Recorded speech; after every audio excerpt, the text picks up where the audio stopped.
আমি সকাল থেকে কেন্দ্র থেকে আরেক কেন্দ্র আমি ঘুরে বেরিয়েছি, সাধারণ শিক্ষার্থীদের স্বতঃস্ফূর্ত দেখেছি। আমরা সর্বোচ্চ ধৈর্যের পরিচয় দিয়েছি। আমি সকাল থেকে বারংবার উচ্চারণ করার চেষ্টা করেছি যে আজ আমরা কোনো অভিযোগ করতে চাই না, আমরা আনন্দ করতে চাই, উদযাপন করতে চাই। প্রিয় সাংবাদিক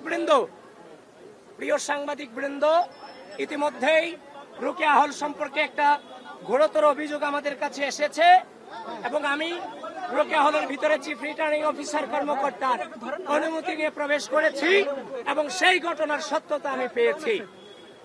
একজন শিক্ষার্থী, তাকে যখন ব্যালট দেওয়া হয়েছে, সে যখন ব্যালট নিয়ে গিয়েছে ভোট কেন্দ্রে বুথে প্রবেশ করেছে, তারপর গিয়ে দেখতে পেল সাদিক কাইম এবং ফরহাদের ব্যালটে আগে থেকে ক্রস চিহ্ন দেওয়া আছে। তো সুতরাং যেটা বর্তমান নতুন বাংলাদেশের রাজনৈতিক পরিপ্রেক্ষিতে যেটা অশনি সংকেত। আমি দ্রুত ভোট কেন্দ্রে প্রবেশ করেছি, ম্যাডামদের সাথে কথা বলেছি, তারাও বলেছে এটা কিভাবে হয়েছে তারা জানেন না। তো সবকিছু মিলিয়ে ঘটনার সত্যতা আছে। আপনারা প্রপার ইনভেস্টিগেশন আপনারা আপনাদের জায়গা থেকে করবেন এবং অনাবাসিক শিক্ষার্থীদেরকে আহ্বান করছি, প্রিয় ঢাকা বিশ্ববিদ্যালয়ের শিক্ষার্থীবৃন্দ, বাংলাদেশের স্বাধীনতা, বাংলাদেশের সার্বভৌমত্ব, এই বিশ্ববিদ্যালয়ের শিক্ষার্থীদের মানবাধিকার এবং এই বিশ্ববিদ্যালয়ের শিক্ষার্থীদের মত প্রকাশের স্বাধীনতাকে যেন কেউ মত প্রকাশের স্বাধীনতাকে অক্ষুণ্ণ রাখতে আপনাদের স্বতঃস্ফূর্ত উপস্থিতি একান্তই কাম্য। প্রিয় অনাবাসিক শিক্ষার্থীবৃন্দ, যে অবস্থায় আছেন আপনারা ঢাকা বিশ্ববিদ্যালয়ের কেন্দ্রগুলোতে চলে আসেন, ভোটাধিকার প্রয়োগ করেন।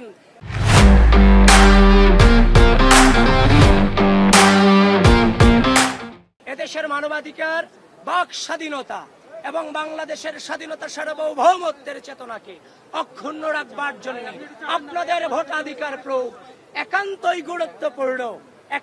গুরুত্বপূর্ণ।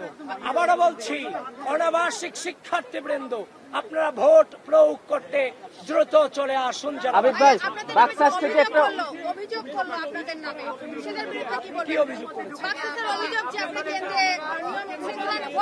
আমি আপনাদের সামনে বলছি, আপনারা সাংবাদিক বৃন্দ, আপনাদেরকে আমি আহ্বান করছি, আপনারা গঠনতন্ত্র পড়ুন। গঠনতন্ত্রতে বলে দেওয়া আছে পুলিং এজেন্ট এবং প্রার্থীরা ভোট কেন্দ্রে প্রবেশ করতে পারবে। এটা স্পষ্টভাবে লেখা আছে যে আপনার গঠনতন্ত্রে। ইতিমধ্যেই কিন্তু এটা ফেসবুকে প্রচারও হয়েছে, সেই গঠনতন্ত্রের ছবি, 2025 সালের গঠনতন্ত্রের ছবি। অনিয়মের অনেক অভিযোগ আমরা করতে পারতাম সকাল থেকে, যেমন আমাদেরকে প্রপারলি পরিচয়ের কার্ড আমাদেরকে দেওয়া হয়নি। হল বুথগুলোতে দুই একটা বুথে আমি প্রবেশ করতে পেরেছি, বাদ বাকি সবগুলোতে আমাদেরকে এতিমের মতো কেন্দ্রের সামনে দাঁড় করায় রাখা হয়েছে।